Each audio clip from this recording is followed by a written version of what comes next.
దేవాది దేవుడును, సృష్టికర్తను, సమస్తము సృజించినటువంటి దేవాది దేవునికి స్తోత్రములు చెల్లించుకొంచున్నాం.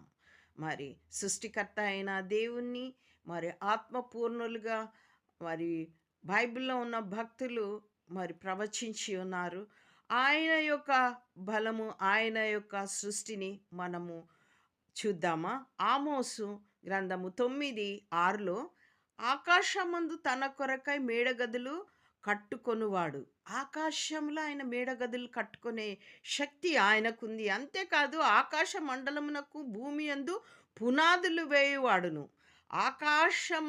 మండలంలో గదులు కట్టుకుంటూ భూమికి పునాదులు అంటే ఆకాశానికి భూమి నుండి పునాదులు వేయగలిగే శక్తి ఆయనకుంది. అంతేకాదు సముద్ర జలములను పిలిచి వాటిని భూమి మీద ప్రవహింపజేసేవాడు ఆయనే. ఆయన పేరేంటిది అనంటే యెహోవా అని ఈ ఆమోస్ గ్రంథం తెలుపుతుంది.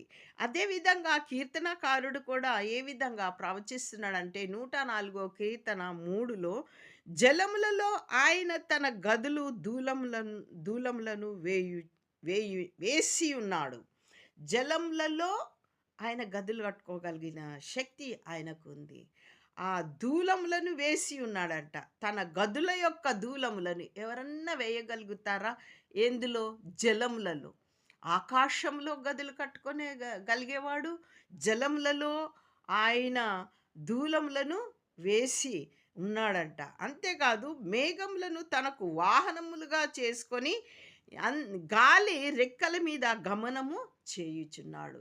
గాలి మీద గూడా ఆయన ఆ గాలి యొక్క రెక్కల మీద ఆయన తిరుగులాడుచున్నాడు. దేవునికి స్తోత్రం. అంతేకాదు కీర్తనకారుడు ఇంకా 104:13లో తన గదులలోని ఆయన కొండలకు జలధారలనిచ్చును. తన గదులలో నుండి అంటే ఆకాశ గదులలో నుండి, మరి జలగదులలో నుండి, తన గదులలో నుండి ఆయన కొండల జలధారలనిచ్చును. కొండలకు చూడండి. ఆయన గదులలో నుండి ఆయన కొండలకు జలధారలనిచ్చును. నీ క్రియల ఫలము చేత భూమి తృప్తి పొందుచున్నది. కొండల్లో నుండి ఎట్లా నీళ్లు పడతా ఉంటాయి గదా! మనం వాటిని చూసి ఆనందిస్తూ ఉంటాం గదా! అవన్నీ మనకి ఇస్తున్నది. అవి ఎక్కడి నుంచొస్తున్నాయో మనకు తెలీదు. ఆ కొండలలో నుండి జలధారలు వస్తూ ఉన్నాయి. అవి ఎవరిస్తున్నారు అనంటే యెహోవా దేవుడే, యేసుక్రీస్తు వారే. నీ క్రియల ఫలము ఆయన యొక్క క్రియల ఫలము చేత భూమి ఏమవుతుంది అంటే తృప్తి పొందుచున్నదంట. మనమంతా తృప్తి పొందుచున్నాము.